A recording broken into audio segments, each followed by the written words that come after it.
It's been over 130 years since the specter of Jack the Ripper walked the gaslit alleyways and fog-choked streets of Whitechapel. Yet here we are, over a century later, still puzzling over what seems to be the Mount Everest of unsolved crimes. For some, this is nothing more than an interesting footnote in human history. For others, this is the cold case of all cold cases.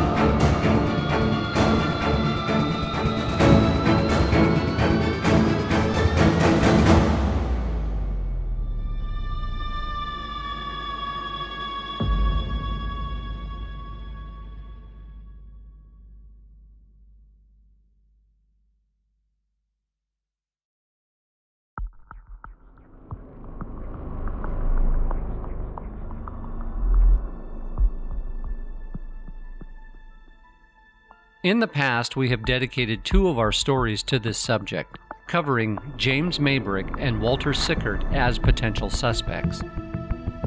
Both videos have received strong opinions as to whether or not either of them actually were or could have been the Fiend of Whitechapel.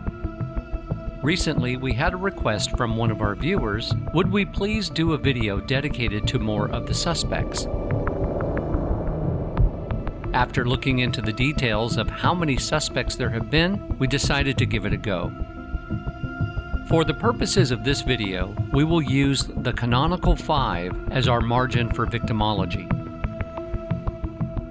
So let's go back to Whitechapel, 1888, and see just who was considered to be the elusive Jack the Ripper.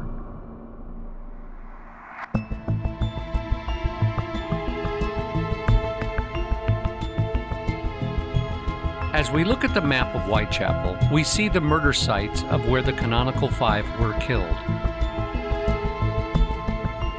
The 2 unclaimed red dots are Emma Smith and Martha Tabram. The route is not a suggestion of Jack's path, just an overview of the starting point from victim number 1 to victim number 5. One thing we see for certain that we must take into consideration in regards to a particular suspect is that Jack never kills eastward beyond Bucks Row, never beyond north of Hambury Street, never beyond south of Burner Street, and never beyond west of Mitre Square. This would suggest that Jack is very familiar with the area and is most comfortable in this zone.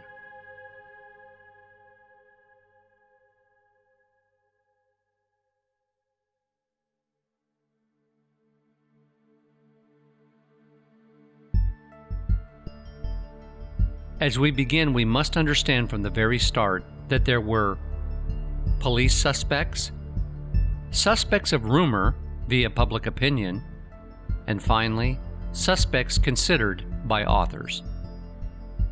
Before we begin our suspect parade, let's examine who the main players were during the Autumn of Fear.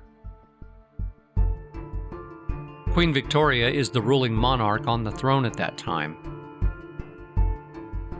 Her Prime Minister is Robert Salisbury, and her Home Secretary is Henry Matthews. Sir Charles Warren is the head of the Metropolitan Police. He appoints newly promoted Inspector Frederick Aberline to lead the investigation into the Ripper case in September 1888. This is due mainly to the fact that Aberline already had an established presence in Whitechapel. According to the police, 5 of the killings are agreed to be certain as by the same hand, while 6 others are linked in varying degrees. This makes the Ripper's timeline run from 1888 to 1891. However, it was stated emphatically by Sir Melville Macnaghten that there were 5 and only 5 victims of Jack the Ripper. He told the Daily Mail his greatest regret was he joined the force 6 months after the suicide of Jack the Ripper. The claim of suicide is most likely a reference to our first suspect on our police list of persons of interest.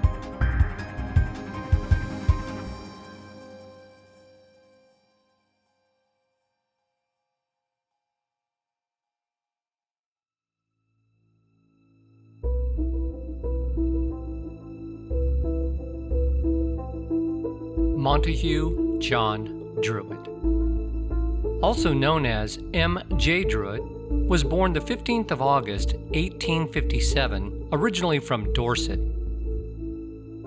He studied law at New College, Oxford.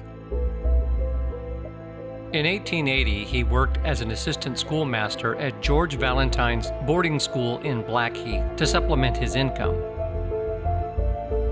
In 1882, 2 years after he graduated, he was admitted into the Inner Temple.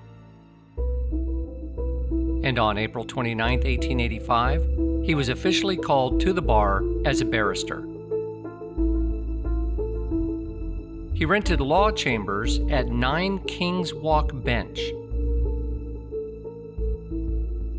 On Friday, November the 30th, he was given a dismissal from his position at the boarding school. His body was found 4 weeks to the day in the Thames near Chiswick on the 31st of December, 1888. There has been speculation that Druitt was a homosexual and was dismissed from the school over inappropriate behavior with some of his male students. Friends reported him missing, and his brother William came to London to inquire on his whereabouts. It's when he arrives at the boarding school, he learns his brother was in serious trouble and was dismissed. While searching through his brother's belongings, he finds a note that reads, "Since Friday, I felt that I was going to be like Mother, and the best thing for me is to die."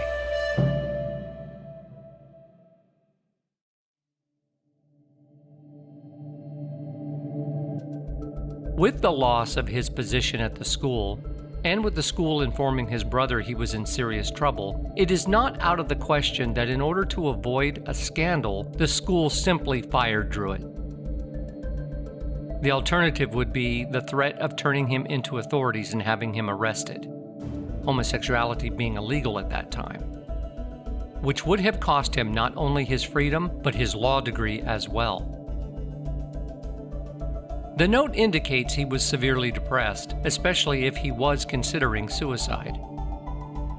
His death, approximately 3 weeks after the murder of Mary Kelly, which took place on the 9th of November, 1888, led Assistant Chief Constable Sir Melville Macnaghten to name him as a suspect in a memorandum dated 23rd February, 1894.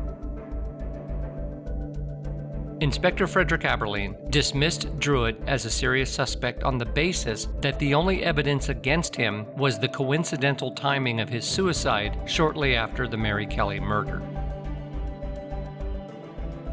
Is it possible that Druitt could have been Jack? From everything we can read about him, there's nothing to suggest he possessed the type of behavior you'd expect Jack to exhibit. Outside of the possibility that mental illness ran in his family, there are no reports of any types of violence or outbursts of violence. He has no known arrest record. But for sake of argument, let's examine his timeline against the known Ripper timeline.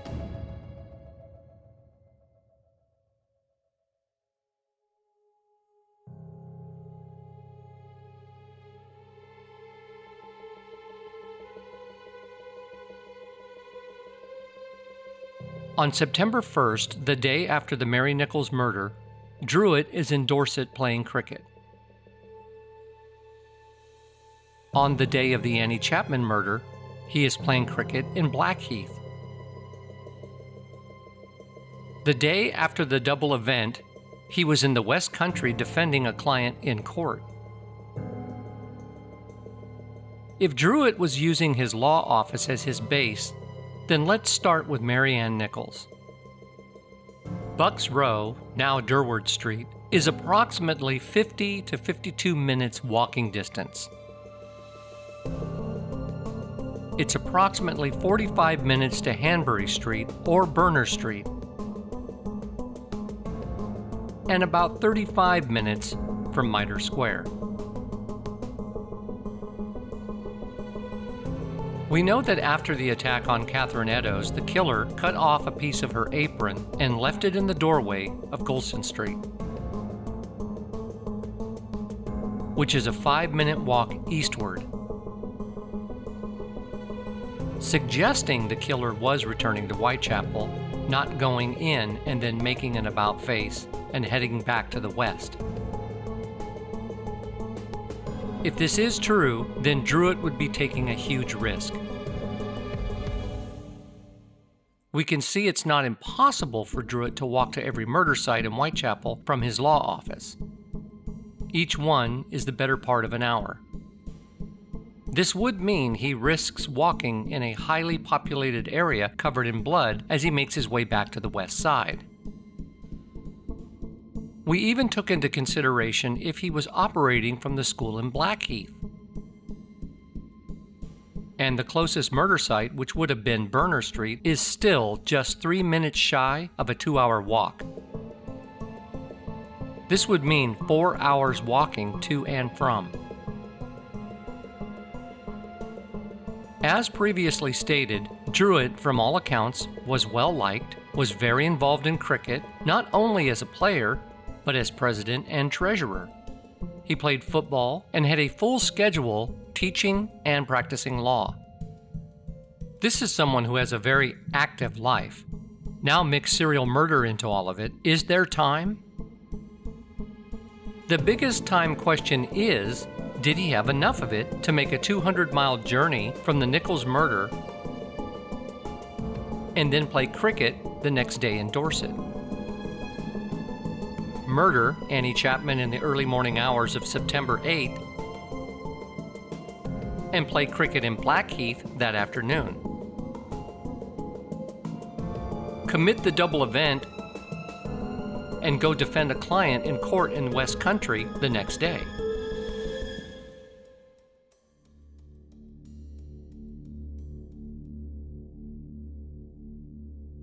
Yes, of course, he certainly could have had the time, but would he? In all of these events, he has somewhere to be the very next day. This is not to say that it's impossible. Dennis Rader, known as the BTK, snuck away from a Boy Scout weekend camping trip during the overnight hours, committed murder, and snuck back completely undetected. For some serial killers, the risk of being so close to getting caught is one of the things that excites them most. What do you think about MJ Druitt? Do you agree with the police? Or is his suicide just circumstantial that the murders stopped just weeks before he killed himself? Where do you place Montague Druitt on your list of suspects?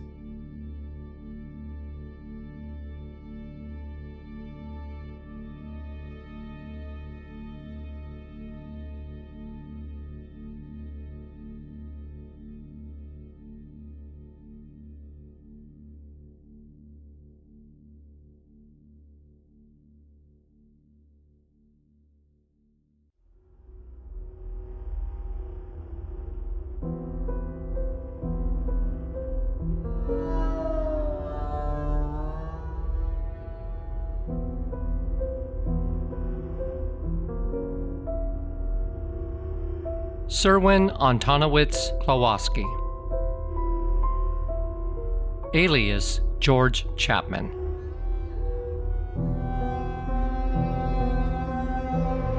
George Chapman was born 14 December 1865 in Congress, Poland. He emigrated to England sometime between 1887 and 1888, shortly before the start of the Whitechapel murders. During the Autumn of Fear, he lived in Whitechapel and worked as a barber under the name Ludwig Schlossky. Sometime between the years 1893 and 1894, he assumed the name of George Chapman. There are several reasons for why he may have chose this name. The obvious, to distance himself from the name he used during the time of the Ripper murders. Also, due to the fact that most Jews and Polish immigrants were deeply disliked by the general British population. However, this may also have been simply an attempt to blend in, using a name that was more common and much more English-friendly to potential employers and/or police. Although I would imagine his home accent would have been an instant giveaway. While he is most certainly a police suspect as the Ripper, he was definitely guilty for poisoning 3 of his wives, and did become known as the Borough Poisoner. According to the Pall Mall Gazette, Inspector Abilene believed Chapman, after his conviction for poisoning his wives, was very likely a strong suspect as the Ripper. However, many professionals disagree that Chapman is a likely culprit, as he murdered his wives with poison and not in the fashion of the Ripper. It is considered uncommon, though not unheard of, that a serial killer would make such a drastic change in their MO. One example of this is the Zodiac, who went from attacking couples in lovers' lanes with a gun to using a knife on another couple. Whether George Chapman was the Ripper or not, he was hanged for his crimes for poisoning his wives on April 7, 1903.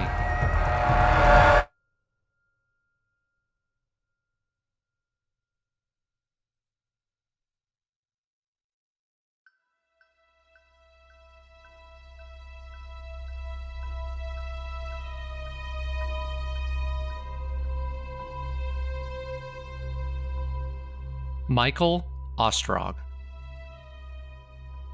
Born 1833, a Russian-born professional conman and thief.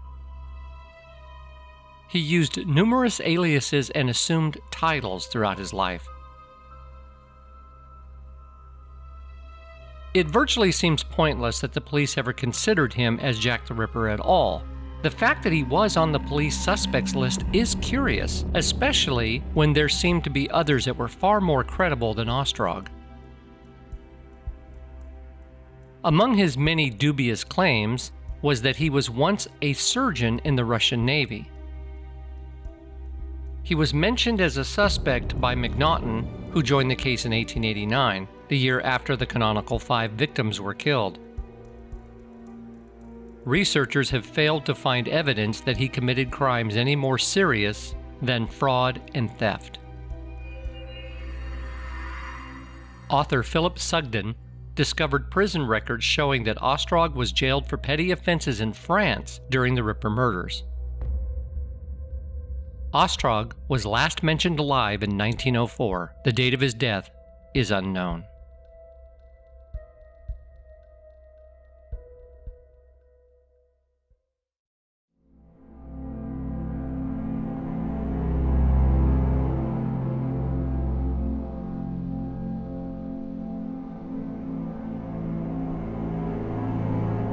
Thomas James Sadler,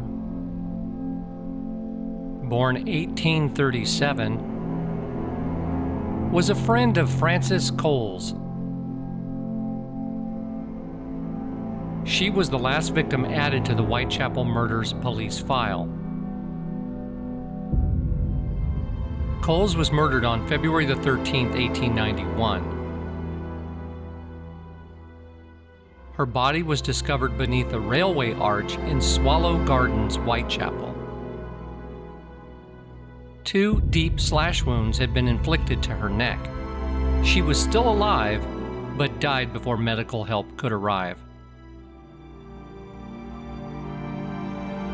Sadler was arrested, but little evidence existed against him. Though briefly considered by the police as a Ripper suspect, he was at sea at the time of the first 4 canonical murders and was released without charge. Sadler was named in McNaughton's 1894 memorandum in connection with Cole's murder. McNaughton thought Sadler was a man of unforgivable temper and entirely addicted to drink. While he may have been possibly guilty of the death of Francis Coles, he could not have been Jack if he was away at sea during 4 of the 5 murders. Case closed on Thomas James Sadler.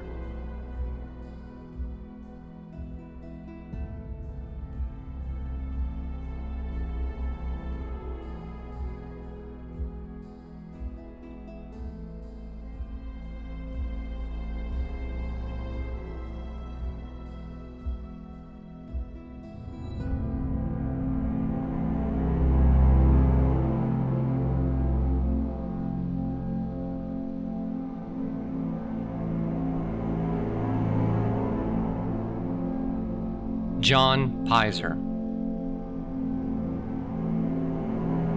Born 1850. John Pizer was a Polish Jew who worked as a bootmaker in Whitechapel and was known as Leather Apron. In the early days of the Whitechapel murders, many locals suspected that Pizer was the Ripper. He did have a prior conviction for a stabbing offense, and Police Sergeant William Thick apparently believed that he had committed a string of minor assaults on prostitutes. After the murders of Mary Ann Nichols and Annie Chapman in late August and early September 1888, respectively, Thick arrested Pizer on the 10th of September, even though the investigating inspector reported that there is no evidence whatsoever against him. He was cleared of suspicion when it turned out that he had alibis for 2 of the murders.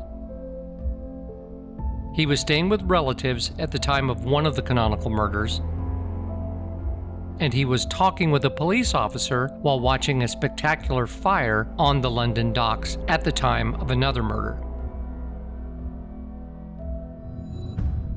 Pizer and Thick had known each other for years, and Pizer implied that his arrest was based on animosity rather than evidence. However, the rumor from locals that he was the Ripper caused one of the local newspapers to make a sensationalized headline that he had been caught by the police.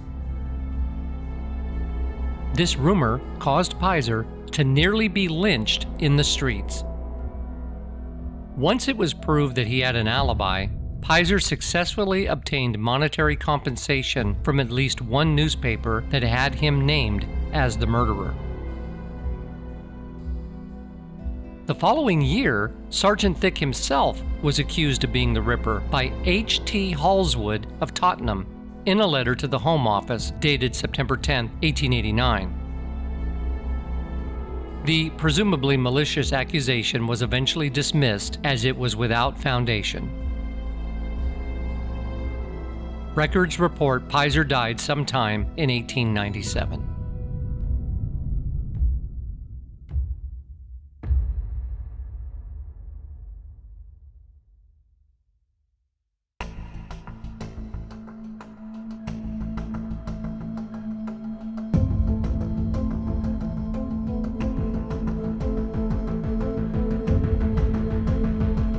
Francis Tumblety. Born 1833. His tenure as a potential suspect did not come into mainstream awareness until former police constable Stuart Evans named him in his 1995 book, Jack the Ripper, First American Serial Killer, co-written with Paul Ganey. According to records, Tumblety liked to refer to himself as the Indian herb doctor, often posing as a medical man throughout the United States and Canada. Upon looking into research regarding this suspect, It was astounding to me how much newsprint has been written about him during his lifetime. Tumblety is for certain a colorful character, commonly referred to as misogynistic, and yet appears to have all the personality of a circus barker. Someone you would definitely not miss in a crowd, especially with his carroty mustache. One of the rare qualities about Tumblety as a Ripper suspect is he already has a long string of allegations against him from previous crimes. Most notable, before being a suspect as the Ripper, he was implicated and arrested in 1865 in the assassination of President Abraham Lincoln. Charges were later dropped after finding no real connection. Stuart Evans based Tumblety as his suspect mainly due to the fact that he was named by Chief Inspector John Littlechild in a letter to journalist and author George R. Sims. In 1913, Sims was searching for information on a Ripper suspect and asked Littlechild if he knew of a Dr. D. This is most likely referring to Montague J. Druitt, as Druitt had been mistakenly referred to as a doctor by some newspaper accounts. Littlechild responds that he never heard of a Dr. D, but tells Sims that to his own mind, a very likely suspect was a Dr. T, and goes on to name him specifically, calling him a quack doctor named Tumblety. He goes on to say that Tumblety was a frequent visitor of London and that on these occasions, meaning during the time of the murders, was constantly under the notice of police, that there was a large dossier on him at Scotland Yard, that he was arrested but jumped bail. Littlechild also tells Sims he believes that after Tumblety returned to the United States, he committed suicide, which was not true. So, is Tumblety a viable Ripper suspect? We know he was in England in 1888 and was, oddly enough, arrested on the 7th of November, 2 days before the Mary Kelly murder. There are conflicting statements that he did get bail on the same day he was arrested, which would provide him opportunity to commit the murder. While awaiting trial, he fled to France and then back to the United States. It's been claimed that he lodged at 22 Batty Street, although there is no proof that he did. The claim came from the landlady of that address, who informed police that her lodger was an American and asked her to wash a shirt with blood on it on the night of the double event. The location of 22 Batty Street is an ideal location, as it's within 15 minutes walk of virtually all the murder sites. In fact, it's just one street over from Berner Street. As we looked into the news press of the day, American newspapers were having a field day claiming he was in fact the Ripper, and that Chief Inspector Burns had followed him to secure his temporary address, and that he was not there to interfere with him for anything done in Europe. It comes down to two things. If he's locked up on November the 8th or 9th, then he's not Jack the Ripper. And if he is Jack the Ripper and is locked up, then Mary Kelly is not a Ripper victim. What do you think? Was Francis Tumblety Jack the Ripper? Reports state that he died in St. Louis, Missouri in 1903, allegedly from heart disease.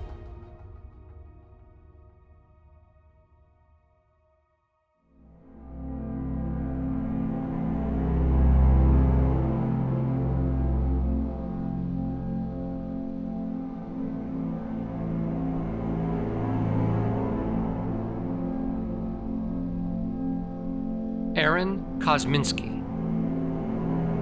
Aaron Kosminski was born September the 11th, 1865. He was a Polish Jew who was admitted to Colney Hatch Lunatic Asylum in 1891. Kosminski was named as a suspect by Sir Melville Macnaghten in his 1894 memorandum, and also by former Chief Inspector Donald Swanson.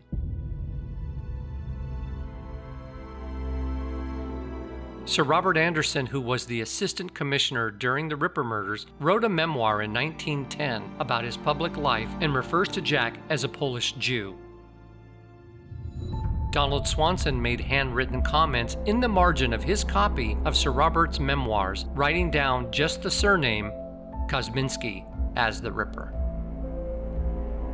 In Anderson's memoir, he devotes approximately 5 pages on the subject of Jack the Ripper. He states that the Jack the Ripper letter, which is preserved in the Police Museum in New Scotland Yard, is the creation of an enterprising London journalist. This is most likely referring to the Dear Boss letter. Regarding the suspect, Sir Robert Anderson writes, "I am almost tempted to disclose the identity of the murderer and the pressman who wrote the letter, but no public benefit would result from such a course, and the traditions of my old department would suffer. I will add, the only person who ever had a good view of the murderer unhesitatingly identified the suspect the instant he was confronted with him, but refused to give evidence against him." In 1987, author Martin Fido searched asylum records for any inmates called Kosminski, and only found one Aaron Kosminski who lived in Whitechapel.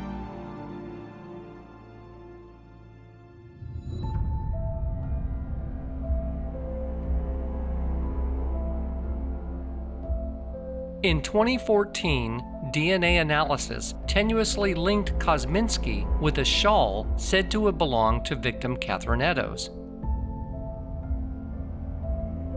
But experts including Professor Sir Alec Jeffreys, the inventor of genetic fingerprinting, dismissed the claims as unreliable. There most definitely seems to be a difference of opinion between the senior officers and the detectives working the case. There is no doubt politics came into play during the Autumn of Fear.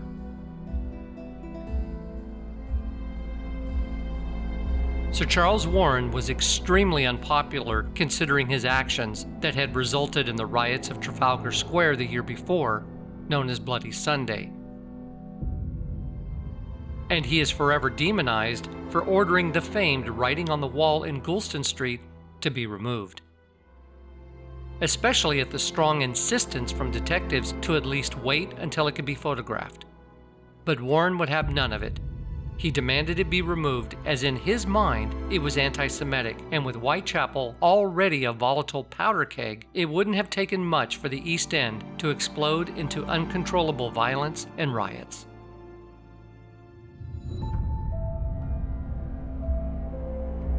There we have 7 suspects the police believed were the possible Ripper. If we are to believe Sir Robert Anderson's memoirs, then Kosminski is our man. Do you believe any of the police suspects truly fit the description of the Whitechapel Fiend?